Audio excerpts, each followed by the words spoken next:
Good morning, stubborn nation. We are in Branson, Missouri. Destination unknown for today. We don't know where we're going. Everybody's getting their roll charts right now, loading up their bikes and getting ready to hit the road.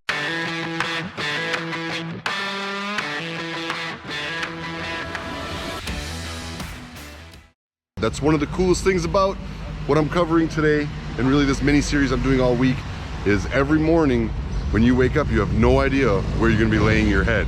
You get your roll chart in the morning, and that doesn't even tell you where you're going. What I wanna do is take y'all and show you exactly how these men and women are getting their directions, because I think it's one of the neatest parts of this trip. All right, y'all, we've got Connor from San Diego, and he is going to go over the roll charts and exactly how it works. He is riding on, what do you got here? It's my buddy Alex Tripanier's 1945 Indian Chief that was lent to me for this ride. Pretty cool, man. Right, so we get this long spaghetti of a map to follow, and we have our map box right here that we put 2 little leaders into so we can get everything started together. It's kind of a little bit of finesse and trial and error, but they gave us this nice U-line tape. Peel off a little piece, you stick it on your leader right down here.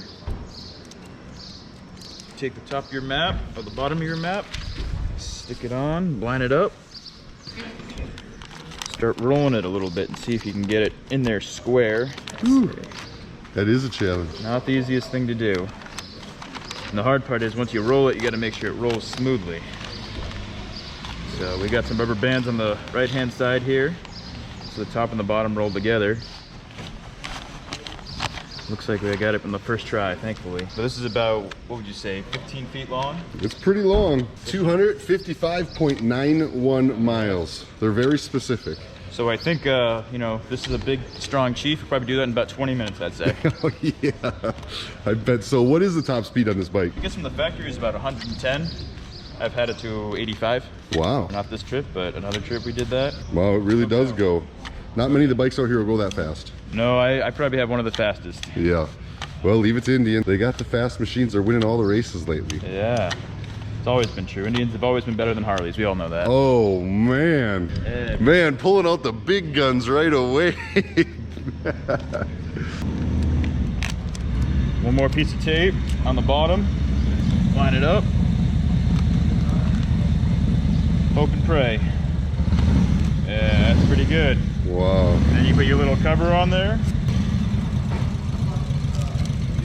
It has been on 2 cannonballs and now the chase. Very cool. And if y'all don't know, the cannonball and the chase are a little bit different. The chase, you're not allowed any support crew. Cannonball you are, but the cannonball is about 3 times the miles. Usually, yeah. Yeah, typically. So here we go, guys. Let's take a look at it. So this is basically how you're going to get your directions. Not a lot. It's not always street names. A lot of times it's route names, and we don't know where we're going today. So just get a guess. Oh, look at that. We're going on the ferry today. Oh, yeah. So there you go. So you'll get on a ferry, 0.7 miles unload ferry as directed. Yeah. That's pretty cool. Yep. You need those. How many gallons are in a tank like this? It's pretty close to 3.5. 3.5. Yeah. Some of the guys. There's another one of the young riders who's on a Moto Guzzi, and apparently he can go 200 miles on a tank. But it's only a 500 cc, so. All right, so there's your hotel. So 1, 2, and 3, those are the different classes I told you guys about in the last video. If you don't know what that is, go ahead and watch the last video. It's broken up by cc's. I'll put a link right here so that you can see from the start if you'd like. But you come out of the hotel, okay, 0 miles, 0.33 miles, you hit a stop sign, you'll turn right. And you'll be 0.33 miles into the trip. 3.94 miles, you're gonna have a stop sign. 65 is gonna go off to the right, you're gonna go straight. You'll be 4.7 miles into the trip. 3.42 miles at a stop sign, you're gonna take a left, and so on and so on. So they break the entire trip down like this every day, and you never know. You don't get this the night before, you pick it up the morning of. So you never know until you start loading. The man just found out he's gonna be taking this old Indian on a ferry. Yeah. Gonna be a good time. I gotta show you all this rad challenge coin he just gave me.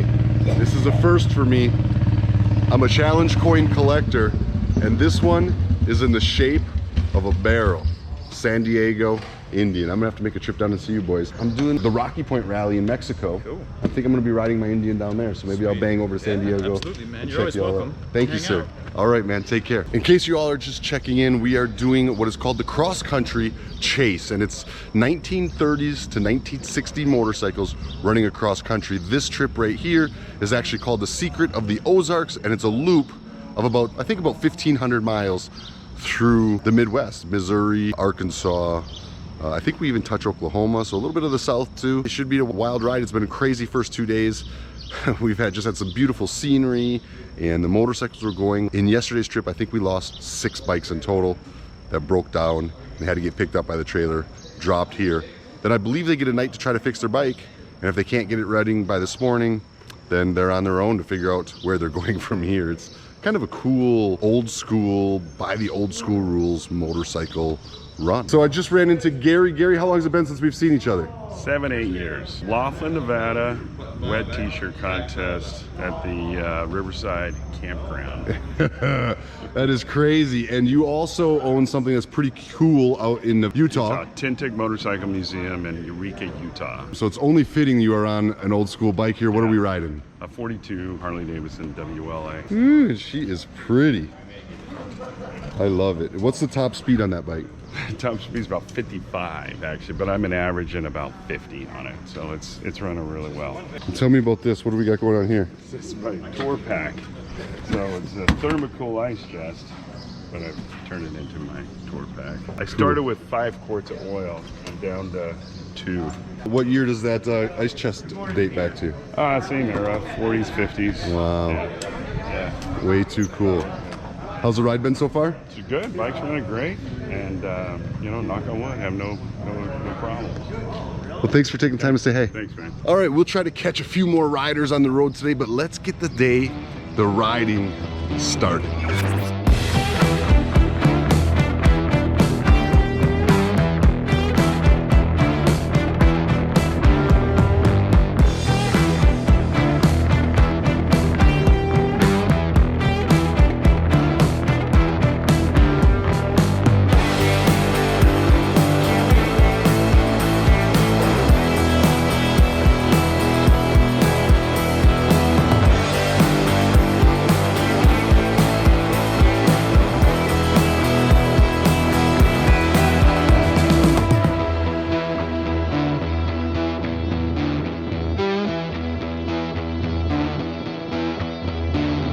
We have made it to the ferry. So the road just comes down, and I believe it's going to dead end into the water right over there where the ferry will pick us up. I think I've been across this ferry before. Sometimes it's hard to remember with all my travels across the country. I've been coast to coast over 16 times at this point. Some of it becomes a blur sometimes, you know? So we hit a light bit of rain, certainly some wet roads, definitely worthy of putting some rain gear on, especially on these bikes, because they don't have any, you know, lower fairings or anything like that. Your legs are wide open, so you're picking up a lot of that water and throwing it on your legs. All lined up and ready to go, and yes, look, the road just dead ends right into the body of water here. Peel Ferry, operated by the Arkansas Department of Transportation. And that's right, we did just about 5 miles back cross the Arkansas border, so now we've gone through Missouri and now into Arkansas.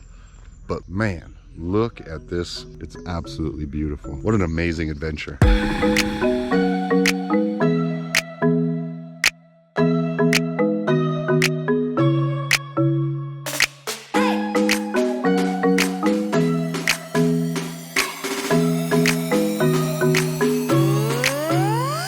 And we are floating.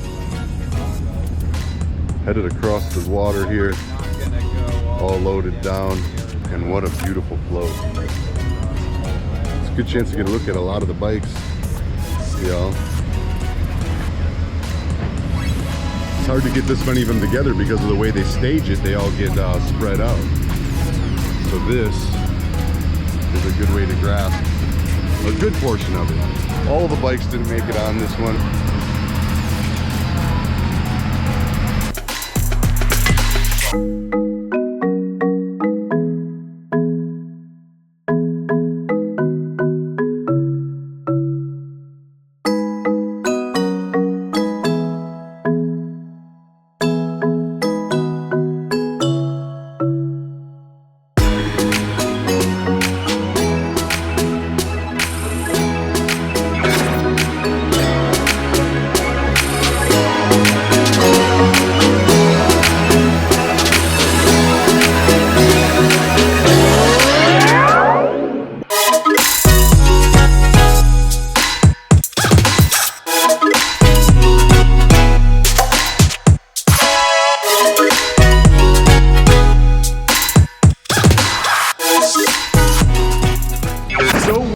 not knowing where you're gonna end your day, and then finally arriving and being like, oh, this is the town I'm sleeping in tonight.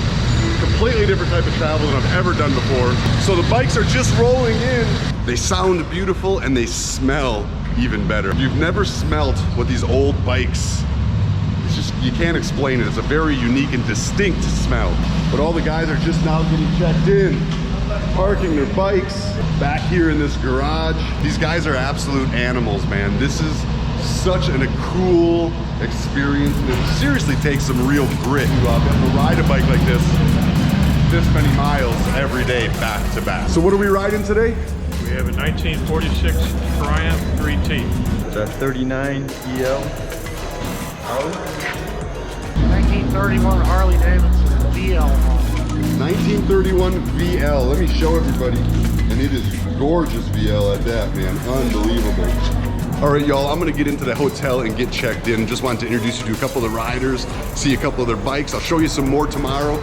Tomorrow, I'm really gonna focus on all the bikes, and I'm gonna try to stick around and catch maybe any breakdowns and show you what kind of struggles some of these guys are dealing with. So if you haven't been tuning in, you can click this link right here to see these videos from the beginning, episode 1, and be sure to tune in tomorrow. We cover some of the struggles, some of the hard parts of riding. I'm gonna stay kind of in the back of the pack and really follow maybe the chase truck, see what they do every day out here to keep these bikes going and get them back.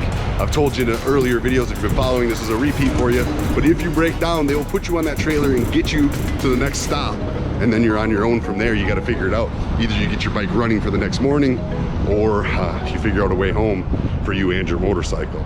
This is a real deal. It's a real competition. These guys are putting in a lot of work to get these bikes done. This is not a trip for the faint of heart. So I hope y'all are enjoying watching along as much as I'm enjoying following along, and we'll see y'all in tomorrow's video.